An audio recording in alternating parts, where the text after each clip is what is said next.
Oke, Assalamualaikum warahmatullahi wabarakatuh. Selamat datang bagi mahasiswa yang mengikuti mata kuliah Hukum Pajak, baik dari kelas 4B maupun dari kelas 4C. Sekali lagi saya ucapkan selamat datang. Hari ini kalian saya jadikan menjadi satu kelas menggunakan media YouTube. Kenapa? Karena delalah materi yang terakhir kalian dalami sama. Kalian sudah sampai ke materi yang sama, ya. Maka dari itu saya rasa lebih efektif kalau saya menggunakan metode YouTube, apalagi mengingat ini sedang momen-momennya momennya sedang puasa, jadi memang lebih efektif menggunakan metode YouTube.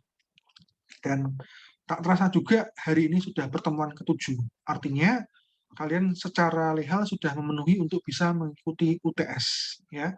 Nggak kerasa ya, karena saya sendiri barusan melihat di absensi, oh sudah pertemuan ketujuh dan delala materinya sendiri sudah memenuhi. Nah, untuk pelaksanaan UTS sendiri, saya jadwalkan akan dilaksanakan pada minggu ketiga bulan April, yakni tanggal 18 sampai 22, khusus untuk mata kuliah saya.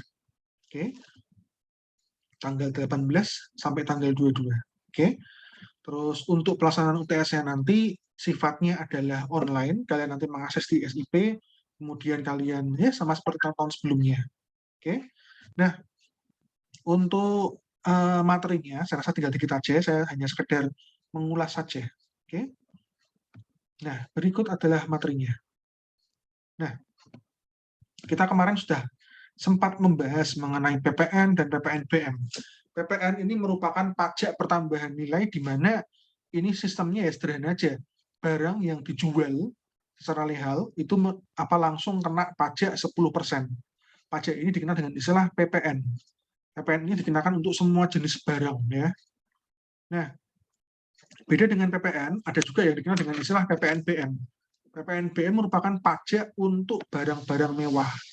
Yang dimana sebagaimana sudah saya jelaskan sebelumnya bahwa yang dimaksud dengan barang mewah adalah barang yang merupakan kebutuhan tersier, sekunder, ya, merupakan barang yang kebutuhannya sekunder.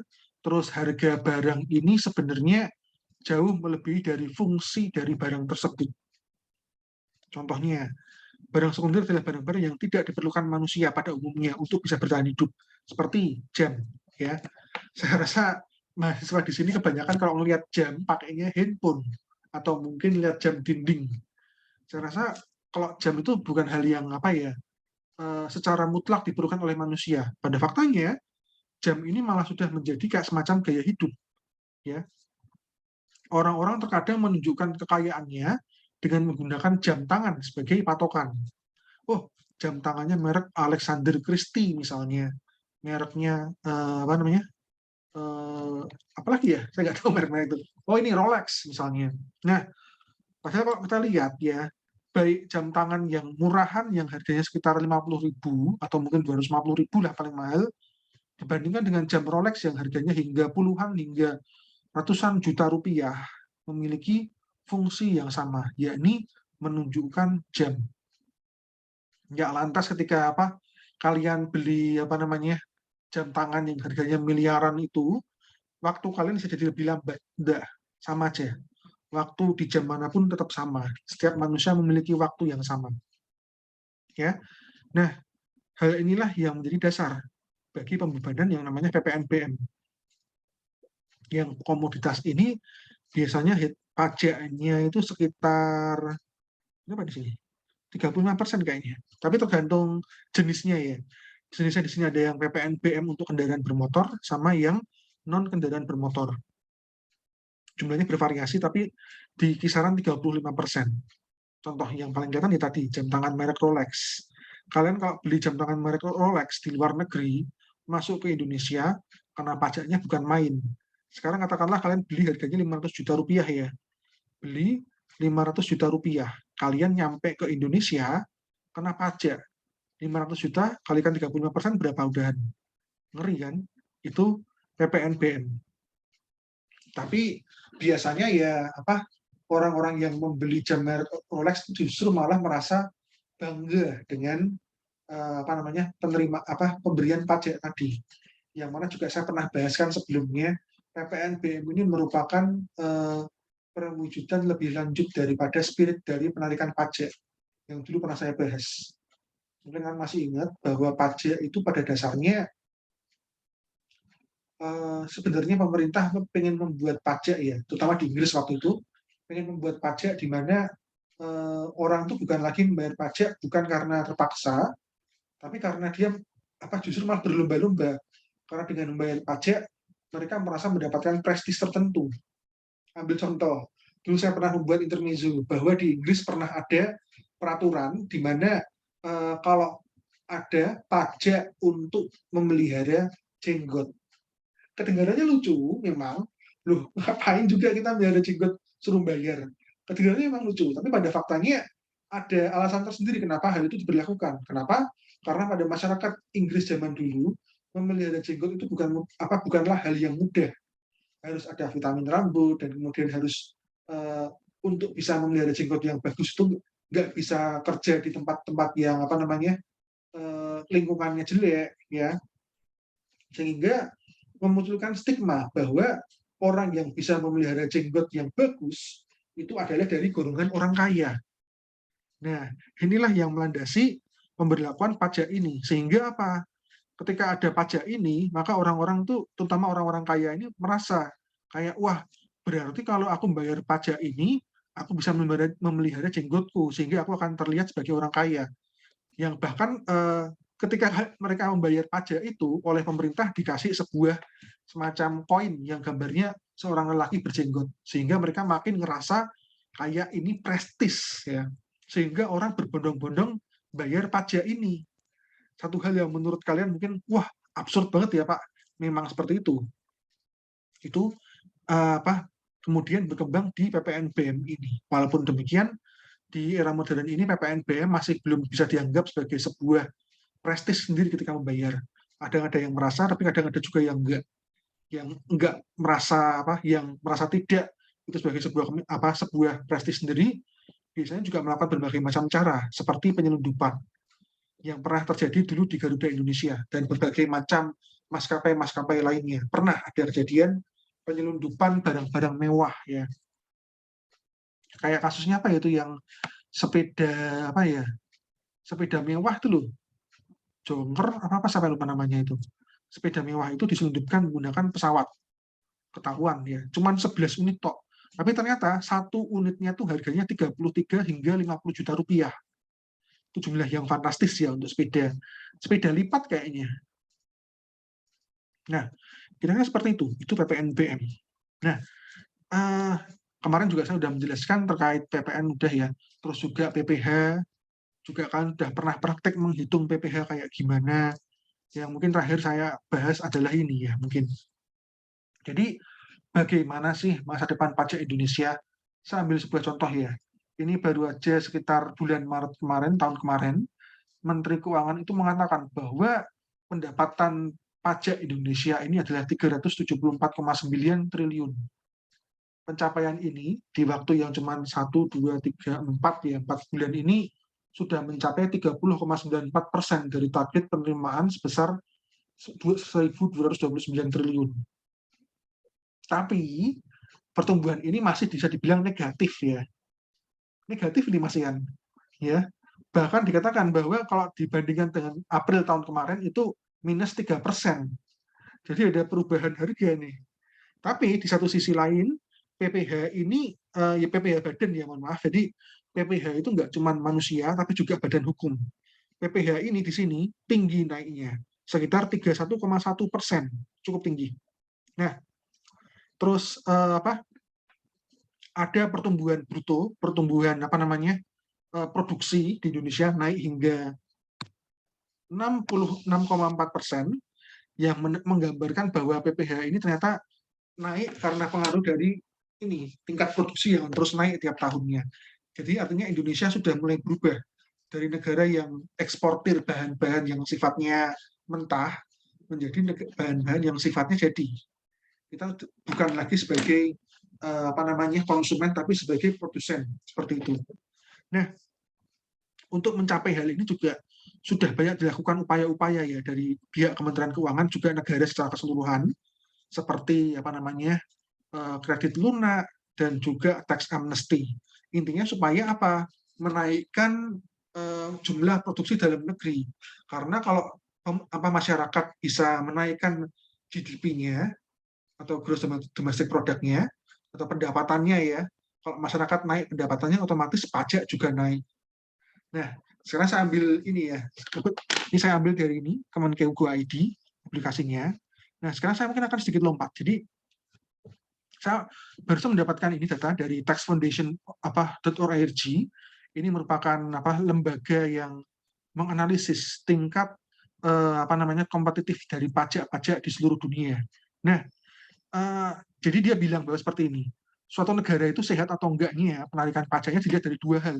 Yang pertama adalah kompetitifnya, yang kedua adalah neutralitinya. Kompetitif itu maksudnya kayak gimana? Nah, saya ambil contoh ya.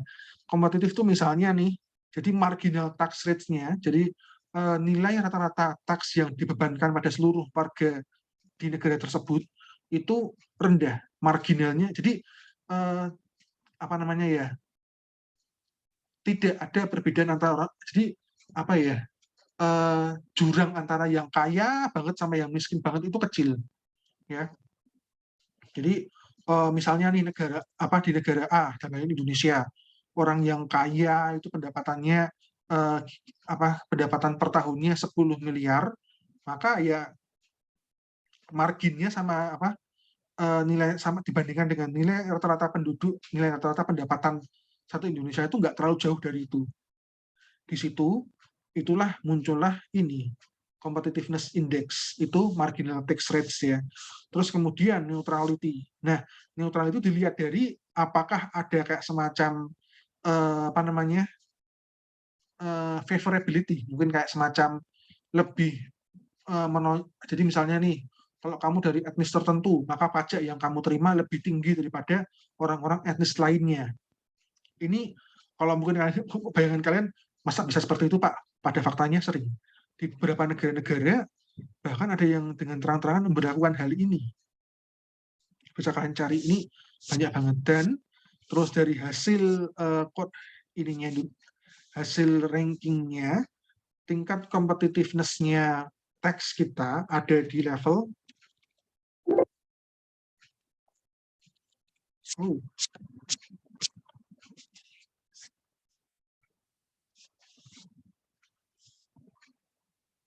mana ya?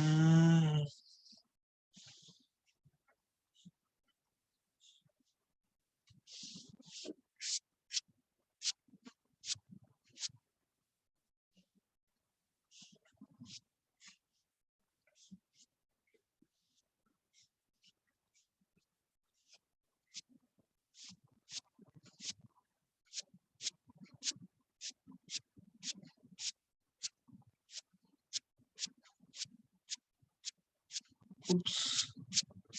Bahkan tidak masuk 50 besar ya. Iya.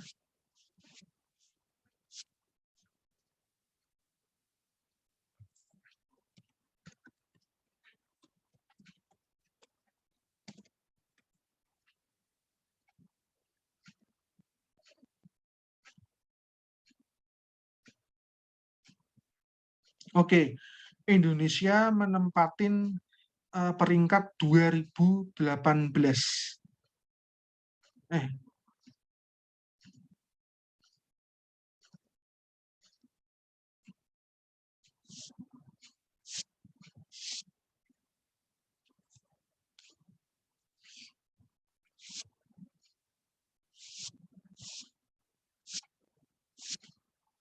oke. Mohon maaf, di sini tidak disebutkan secara detail karena Indonesia tidak masuk ke dalam ranking 50 besar. Hanya saja di sini disebutkan bahwa ada kenaikan secara signifikan dibandingkan dengan tahun 95. Jadi waktu tahun 95 itu indeksnya hanya 77,1, sekarang sudah 83,7. Ini kenaikan yang cukup signifikan ya. Jadi indeksnya sudah cukup tinggi. Terus uniknya di sini adalah pendapatan utama dari pajak Indonesia ternyata sebagian besar bersumber dari tobacco atau hasil-hasil rokok. hal yang unik banget ya. Jadi sebuah komoditas yang sangat dihina di Indonesia ternyata malah mencetak sebagai apa namanya pemberi pajak terbesar di Indonesia. Hal yang unik. Oke, nah itu kira-kira seperti itu pajak di Indonesia. Ya bisa dibilang ada kenaikan yang signifikan, walaupun di beberapa sektor masih ada penurunan, tapi ini sudah cukup bagus dibandingkan dengan tahun-tahun sebelumnya. Kita sebagai negara yang berkembang sedikit demi sedikit bisa maju. Ya, mungkin ketika negara-negara lain seperti Eropa, seperti Rusia dengan negara lainnya ini sedang disuruh perang, Indonesia diam-diam saja. Ketika negara-negara tadi ini kehabisan sumber dayanya, Indonesia masih bisa maju ya mungkin seperti itu. Karena Indonesia memproklamirkan diri sebagai negara yang sifatnya non-blok, sehingga ketika negara-negara lain sibuk perang satu sama lain, Indonesia diam-diam aja, nyantai aja ya. Kasarannya negara lain negara lain itu butuh kita kok, bukan kita yang butuh mereka, karena kita sumber dayanya luar biasa. Itu yang harus kita akui dari Indonesia. Nah, kira-kira seperti itu ya tentang pajak di Indonesia. Terus di akhir pertemuan ini juga sebelum UTS ya berarti saya juga akan memberikan kisi-kisi ya. Jadi harap dicatat untuk kisi-kisinya yakni ialah sebagai berikut. Yang pertama adalah cuma dari 5 soal ya. 5 soal. Yang pertama adalah definisi dari hukum pajak. Terus sejarah hukum pajak. Terus 1, 2 ngitung ini soal hitungan PPh, ingat ya, masih ingat kan? 3 ini soal hitungan PPh, nomor 4 soal hitungan PPh lagi, soal nomor 5 soal hitungan bukan soal hitungan sih, jadi kayak soal analisis PPN dan PPNBM. Oke. Jadi harap diingat untuk kisi-kisinya adalah pertama sejarah definisi dan sejarah dari definisi hukum pajak, sejarah hukum pajak ya, yang dimana dalamnya juga menganut ada hal tentang masa depan hukum pajak Indonesia ya, yang nomor 2 ini. Yang ketiga soal soal hitungan PPh, nomor 4 juga soal hitungan PPh, nomor 5 adalah soal analisis PPN dan PPNBM. Cuman ada 5 soal. Tapi di mana di sini ada 2 soal yang hitungan PPh. Nah, maka dari itu untuk PPh ini misalnya kalian merasa masih belum mudeng, jangan ragu untuk tanyakan di grup WA. Dan ketika kalian masih belum mudeng juga, kalian bisa melihat video kita yang sebelumnya yang pas saya menjelaskan terkait cara menghitung PPh. Selain itu juga sebenarnya banyak kok di internet itu cara menghitung PPh. Karena menurut saya ini menarik banget kalau kita bicara mengenai PPh, karena setiap orang tuh masih mau nggak mau, cepat atau lambat harus bisa menghitung PPh. Terutama ketika kalian nanti sudah terjun ke dunia kerja. Ini terutama bagi yang teman-teman kelas 4C ya. Nah, kira-kira demikian untuk perkuliahan hari ini. Untuk absensi nanti akan saya bagikan secara manual Google Form ya di grup WA masing-masing. Nah, akhir kata saya ucapkan terima kasih telah mengikuti perkuliahan hari ini. Bila ada pertanyaan silakan jangan ragu diajukan di grup WA. Terus saya juga mohon maaf yang sebesar-besarnya kalau ada kesalahan teknis atau kata-kata yang kurang berkenan di pertemuan kita yang sudah 7 pertemuan ini, dan saya harap UTS kalian sukses ya. Wassalamualaikum warahmatullahi wabarakatuh.